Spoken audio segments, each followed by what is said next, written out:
देखिए, सबसे बड़ी खबर यहाँ पे निकल कर आ रही है। कैबिनेट की बैठक में दो जो प्रस्ताव जिनका आपने जिक्र किया, जिसका लंबे समय से इंतजार था, आज कैबिनेट की बैठक जब 1 बजे होगी तो उन दोनों प्रस्तावों को मंजूरी मिल सकती है। एजेंडा में ये प्रस्ताव शामिल किए गए हैं और इसमें से एक प्रस्ताव जो महत्वपूर्ण है वो इंश्योरेंस सेक्टर को लेकर के है। और इंश्योरेंस सेक्टर के बिल का नाम देखें तो बड़ा इंटरेस्टिंग सा नाम है।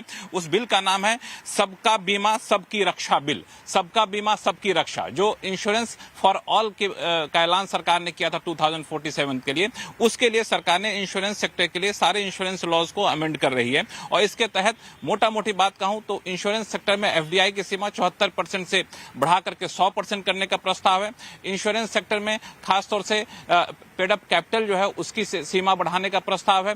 इंश्योरेंस सेक्टर में कई सारे कंपनियों के बोर्ड, खासतौर से एलआईसी के बोर्ड को ज्यादा पावर दिया जाएगा, इस तरह के प्रस्ताव हैं। तो मामला यह है कि इंश्योरेंस सेक्टर में ज्यादा से ज्यादा पैसा आए। कंपोजिट लाइसेंस का एक प्रस्ताव जो काफी इंपॉर्टेंट है। अभी तक अलग अलग सेक्टर के लिए, इंश्योरेंस सेक्टर के लिए अलग अलग लाइसेंस लेना पड़ता था। अब आपको अलग अलग लाइसेंस की जरूरत नहीं पड़ेगी। एक ही लाइसेंस में आप अलग अलग सेगमेंट के इंश्योरेंस कारोबार कर सकते हैं। तो इंश्योरेंस सेक्टर को ज्यादा आसान किया गया है ताकि ज्यादा लोगों तक इंश्योरेंस पहुंच सके और ज्यादा पैसा आ सके। तो एफडीआई, कंपोजिट लाइसेंस, दो इसके सबसे बड़ी खासियत है। एक जो बात आपने कही वो था न्यूक्लियर बिल, एनर्जी बिल। वो बड़ा इंटरेस्टिंग, उसका नाम मैंने देखा तो मुझे नाम बड़ा कैची लगा, शांति बिल। शांति जो है SHANTI, ये शांति है। ये शॉर्ट फॉर्म है sustainable harnessing and advancement of nuclear energy for transforming India bill. तो ये शांति का फुल फॉर्म है और बड़ा तरीके से बनाया गया है। इसके तहत न्यूक्लियर सेक्टर में प्राइवेट भागीदारी को बढ़ावा दिया जाएगा। न्यूक्लियर सेक्टर में जो प्लांट लगाने हैं उसका इस्तेमाल किया जाना है, उसको आप ज्यादा आसान करेंगे। और पावर सेक्टर के लिए, एनर्जी सेक्टर के लिए न्यूक्लियर का बेहतर इस्तेमाल किया जा सके। और शांति नाम अपने आप इस बात का प्रतीक है कि शांतिपूर्ण तरीके से इसका इस्तेमाल होगा। शांति के मकसद से होगा तो इसका कोई दूसरा मायने ना निकाला जाए, इसलिए इस बिल का नाम बड़ा खूबसूरत रखा गया। तो इन दोनों बिल को आज मंजूरी मिल सकती है, जिसमें न्यूक्लियर सेक्टर में मोटा मोटी कहें तो निजी सेक्टर की भागीदारी काफी बढ़ती दिखेगी। इंटरेस्टिंग, नाम भी अच्छी है, शांति बिल। और इंश्योरेंस स्पेस के लिए तो ये पॉजिटिव ही होगा। अब देखते हैं और क्या अपडेट होंगे लक्ष्मण जी। लेकिन और दूसरे कौन से बड़े बिल पेश हो सकते हैं जिसमें सिक्योरिटीज, मार्केट, जनगणना, रोजगार जैसे अहम बिल आ जाएंगे? ऐसा कुछ है क्या?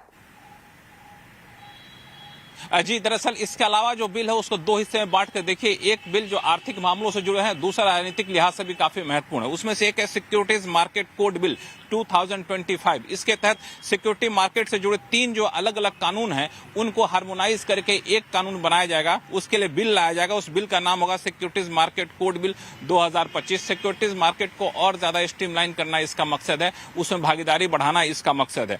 दूसरा जो महत्वपूर्ण बिल है वो आपको खासतौर से जो बिल है वो आपको जनगणना कराने को लेकर के है, सेंसस कराने को लेकर के। इस प्रस्ताव को भी यहाँ मंजूरी मिल सकती है। मनरेगा जो योजना है उसका नाम बदला जाएगा पूज्य बापू ग्रामीण रोजगार गारंटी 2025। इस बिल को भी यहाँ पे लाया जा रहा है। विकसित भारत के लिहाज से विकसित भारत शिक्षा अधिष्ठान बिल है, इसको भी लाया जा रहा है। जितने भी बिल है ना, कोशिश सरकार की होगी अगले हफ्ते संसद सत्र में जो चल रहा है 19 तारीख तक है, उसमें बिल को लाया जाए, कुछ एक को पारित भी कराया जाए।